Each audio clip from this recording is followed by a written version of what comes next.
Birdman. Time for the Arizona White Mountain Podcast and the Community Shout. And finally, community. Hey, so as we start to get out of this COVID-19 thing, and hopefully it efforts its way out quickly, we're going to get people in here talking about events and activities. Of course, not too many, but we do have some, and we're going to start off today with Mary Atteberry. How are you? I'm good. How are you? And you got my wife for moral support? I Is that do. what's going Yes. on? I went to their last event too and loved it. So Okay. I'm here as the cheerleader. Yeah. Cool. So you are, give me the name of the organization. It's Women's Professional Network of the White Mountains. Very good. Awesome. And what do you guys do? We are a nonprofit, and what we do is we help support local women who are in business for themselves or who help their husbands in their businesses. So we help them by giving them education, and just helping them learn how to network on social media and things like that to help build their business. Very cool. So you guys had an event. Why don't you tell a little bit about what the event was that We you just did. had, and then we'll talk about one coming up. Okay. So go ahead. Well, I can only say from the I was there and you guys did a phenomenal job. I know that when we went to it, we were one of the first people there, and it was affordable to go. It was at the Wine Mountains. Correct. And when we went up to the front, we were able to put money in for, I've never seen so many items donated. It was like, I want to say like 30, 40 baskets. There It were, was yeah, insane. there was a lot, and the monetary value is probably over $3,000 worth of prizes that we had for the raffle. Yeah, I took a fair amount home, I thought. She did. Cool. She did. She did. I bought lots of tickets. She tried to take other people's gifts too. She I did. did. She I did. did. She did. I did. But it was amazing because when we were there, you guys were talking about how one of the things, if somebody needs their licensure and can't afford to get it, or if somebody needs a certain certification or training Right. to continue moving forward, or recertification, you guys could, that's where some of the money was going to. Right. And so the Wine Mountain event was for our scholarship fund, and that, like you said, is to help women who want to go back and take a class to finish their bachelor's degree or get a certification or go to a career building seminar or something like Very that. good. Awesome. Now you have an event coming up here tomorrow. This airs on Thursday. So tomorrow, Yes. Friday, where Right. at? It will be at Bloom and Bean, and it starts at 5 o'clock. Okay. And it's going to be a mixer, but we also have local photographer Janaea Baca, who will be offering professional headshots for $35. Oh, wow. That's pretty good. And we also have, I have their name, Jocelyn and Sierra from Salon 260 are going to be doing makeup and hair. So if there's only a few more spots left, so if you want to get in on that, I would suggest getting in contact with them as soon as possible. So you can do a double tap at Bloom and Bean. So Friday morning, you can watch the balloons rise, get some nice coffee, go hang out during the day, and then come back and go to this event Exactly. Friday night. Exactly. And it's going to be a mixer type feel. So while, people are getting their pictures taken, Right. then the rest of us are just going to mingle and network. Yeah, no heckling the headshots. Yes. No, and headshots, what a great idea, because Right. I got a headshot for being on the Summit Foundation board, and I can tell you I've used it so much, and I would have never thought. You don't realize how many times you can use a headshot and how valuable it is to your promoting yourself or your business, Right. and especially when you get it done professionally. Right. Okay, now it is the women's professional group. Can guys come? Yes, they can. Okay, and so I can get a headshot? You can get a headshot Awesome, cool. for $35. And you can also get your hair and makeup done too. Oh, I don't know about my makeup. I think I'm okay with that. Foundation is good, and I do a nice blush, so whatever. Yeah. you so know. the hair and makeup, we have to call the individuals and get it through that. Yeah, way. or you Okay. can reach out to Tammy or to myself Okay. through the WPN discussion boards Is okay. that on Facebook? on then? Facebook. Yeah. Okay. Cost for the fundraiser. I know there's cost for the hair and makeup. There's cost for the headshot. Right. Cost for the fundraiser. It's free of charge just Okay. to come and mingle. Bloom and Bean will be providing drinks at your cost, of course. Of course. But our vice president and her company will be providing snacks and hors d'oeuvres and those kinds of things. Awesome. Cool. She's the sponsor of our event. So. Awesome. Anything else? I have a question. Yes. How can you become a sponsor of an event? Just let Tammy or myself know, Mm-hmm. and if you want to sponsor anything, let us know. You could sponsor a monthly meeting because we do have Okay. monthly meetings once a month. Awesome. So And you have a membership coming out soon, right? we do. We don't. As soon as we get the our nonprofit status, then we'll be able to launch our membership. So, Awesome. but we will always have a free option. And if you're a business out there and you happen to have a talent that can help out entrepreneurs and business owners, Right. like a resume writing class or Correct. maybe some kind of Mhm. a grant writing class, even something Grant like writing that. class would be amazing. Get So with you guys definitely. and partner in that. Yeah, definitely. Awesome. Definitely. Awesome. All So right. cool. So Cool. thank you very much. And Thank once you. again, it's a women's professional network. Women's Professional Network of the White Mountains. Awesome. And we'll be at Bloom and Bean at 5 o'clock. And it's sponsored by Amanda Cruz and Gail Hunter of American Family Insurance. Thank you very much, Mary Thank you. Atteberry. Okay, hanging out, and one of the events that we're looking forward to at the end of the year here, which seems like it's just coming at us like I don't know, like we're getting run over by this year anyways, is in October, and it's the White Mountain Film Festival or the Sholo Film Festival, and the place that it's hosted at, everybody knows, that's White Mountain Entertainment. I got with me Teddy Croney. Croney. Blanks on names, It's When you okay. I got people in here again. I don't know what to do. So I know. Teddy Croney, Yeah. White Mountain Entertainment. Now you've got 2 theaters, the 5 and the 8. That's correct. Is the 5 open right now? No, it Okay. will not be open till the week of Mulan, which is the end of July. And if Hollywood's keep pushing their movies back, then we're not opening until August 1st. Okay. So, but at the 8, you Oh. do have films. We do, and it's awesome for the month of June. It's $3. We are they're vintage movies, retro movies, any way you want to spin it. Yeah. Like this week, we are playing Frankenstein. Every week, we're changing it out. So this Friday is going to be The Bride of The Frankenstein. Bride of Frankenstein. I mean, and this is not Sweet. the remake. These Right. are the 1930s. Wow. So yes, I mean, I'm glad that Hollywood opened their vault so we could kind of say, oh, we want to pick and choose, and it's a lot of fun. We brought back Jaws and E.T. and some of the movies that we remember as kids. Right. What else are we looking forward? So we got The Bride of Frankenstein. What Right. else have we got coming up? We're going to bring back The Showman. Okay. That's going to be in a couple weeks, and then Jumanji. Jumanji. Like Jumanji the original or Jumanji The newer the one. Rock with the Rock? Yeah, with The Rock, Okay. 'cause The that- first one. Yeah, Okay. so we're mixing the newer ones with the older ones, just to kind of, and we're doing series. Right now we're in the middle of Harry Potter Oh, cool. series. We're on the series 4. We're just finishing up this week. Hunger Games. Hunger Games. Oh, okay, cool. We're on the 3rd. So yeah, so it's kind of nice. District 3 or 4 or 5. Yeah, wherever yeah, you're we're at. trying to figure out what district we're in, in 2020. Yeah, right. What COVID district are we in? I Yeah, don't exactly. know. So, one of the things that maybe people don't know, and the thing that you go to the movies for is obviously the movie, but Right. you always got to get popcorn, right? Yeah, we have our popcorn, and we have our, of course, drinks, and we have water for those who wants to be healthy. We have candy, and then nachos. But if I want to come in and just get some popcorn and take it home, can I do that? Oh, sure, Nice. anytime, or a hot dog too, if you Cool. want. And people have done that, and that's what makes it great. Yeah. I just want popcorn. Okay, not a problem. Go and get it. And we are doing our social distancing for those who are afraid to go. Don't worry. Okay. It's every other row. Oh, okay. And then we, kind of ask people to sit in between Don't parties. sit right next to somebody that's in a Personal party movie. space, Yeah, as we call it, remember, has personal space. Awesome. And so we're doing that, and we're not overfilling our theaters that way. So we're not, oh my, no. Yeah. We're keeping it very low numbers. Yeah, we're really confused as to what stage we're opening because the governor doesn't communicate that very well. Sorry Right. about that, And but, I'm following the NATO, I'm following the state, the city, the Navajo County. I don't know, and we're making up our own in you between. got so many rules, you don't know what to do, right? Right. Okay, which one sounds good today? Let's throw the darts. Very good. Anything else you want people to know? No, just come to the movies, enjoy. I mean, especially now our weather is getting a little warmer. This is a good time to cool off and kind of relive the childhood and bring your child and say, hey, we're going to watch Mamma Mia, like it or not. This is my show. There you go. Cool. So once again, Teddy Croney, thank you very much for your Well, time. thank you for having me. It's WME Theaters, which is White Mountain Entertainment. And hey, let's go to the movies. Yes. Hey, one thing I want to mention, we're getting ready for the Arizona White Mountains Balloon Festival.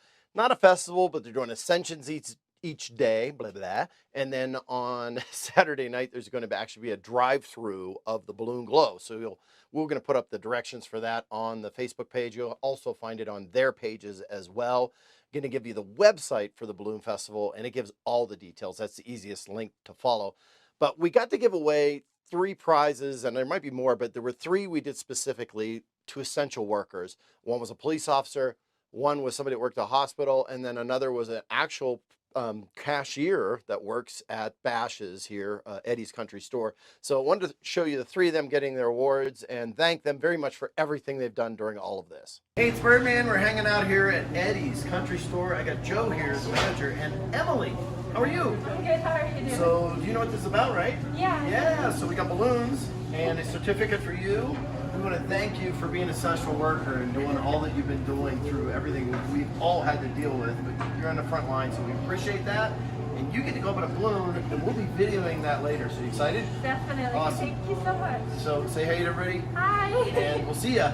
Yes, essential worker prizes from the Balloon Fest to Chuck Kahalik. Holy cow. So, Chuck, what do you do here? I am the director of the ASC float pool.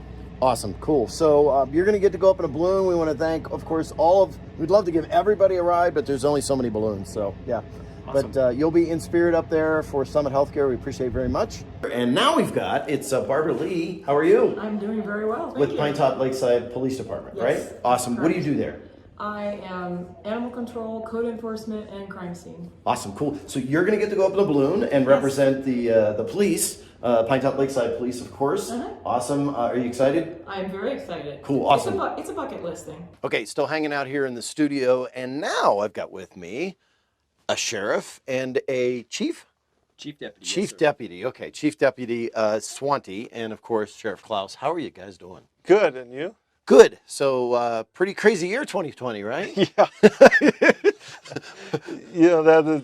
This is very true. Started off on fire, boy. Yeah, right. So we've dealt with you guys have had to sort of deal with incoming rules, and so we made a joke the other day about memos coming down to corporations, like, oh, there's this memo and that memo.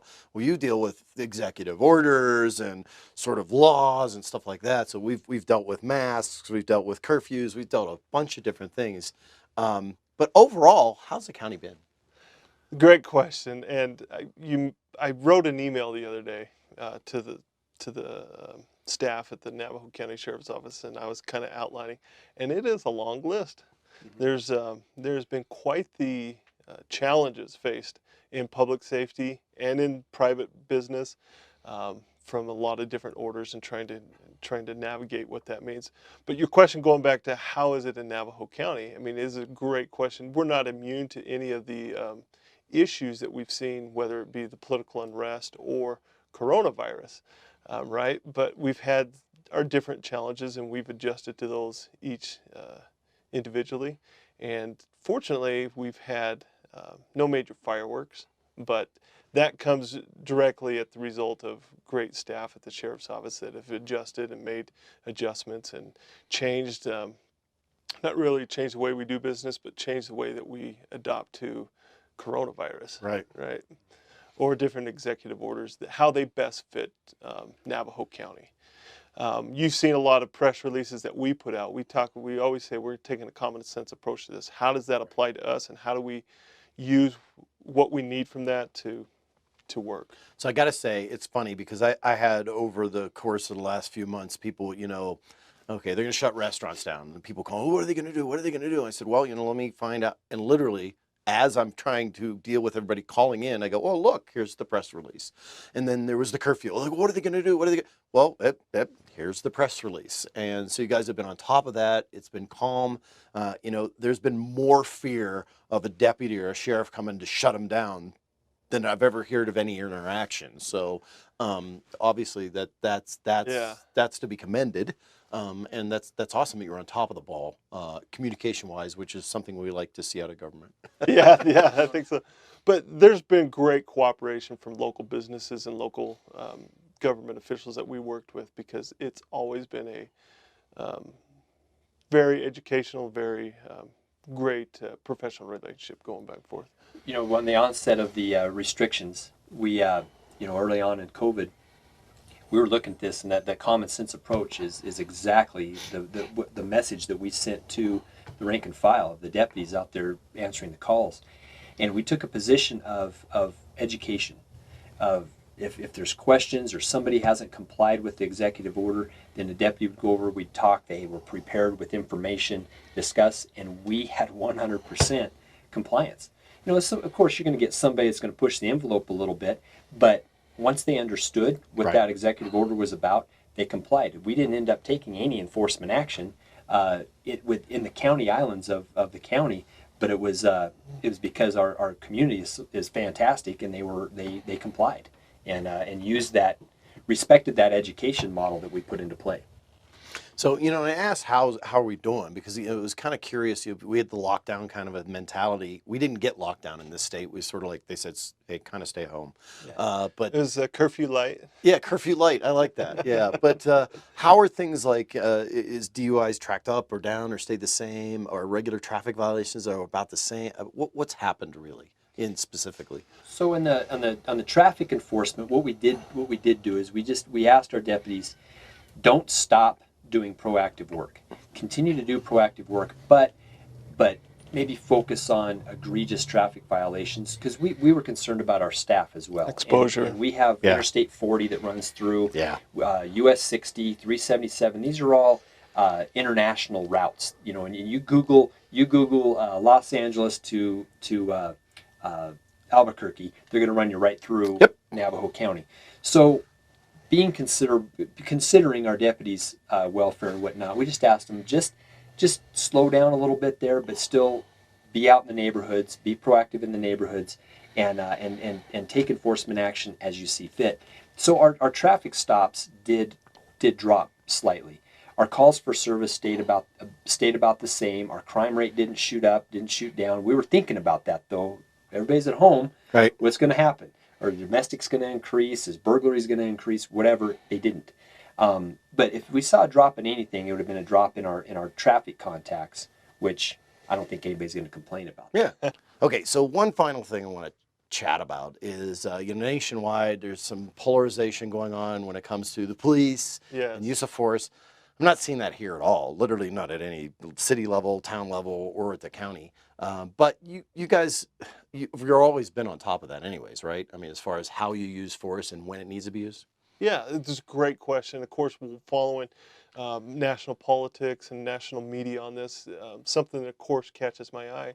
And that's something that it's not new to us. It's something that if you follow police history, there's been a trend of moving towards that direction of more accountability and more training and more professionalism in that.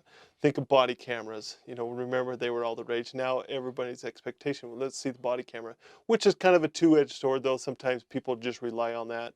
But so you have body cameras, you have training, we have annual training, we do quarterly trainings where we're always refreshing on that. But more importantly is use of force reporting.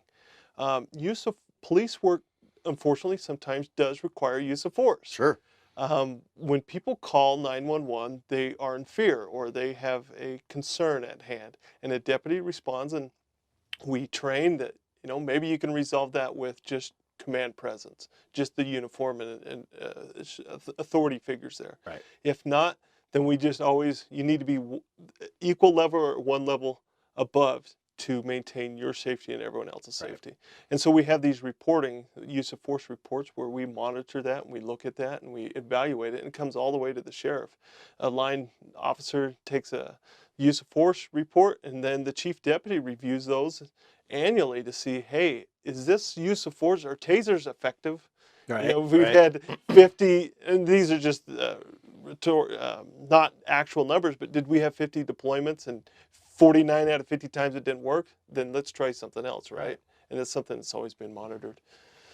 And like the sheriff was saying, the monitoring of the use of force is if a deputy has to implement any force above just, okay, you're under arrest and grab a hold of your hand and handcuff you and they comply.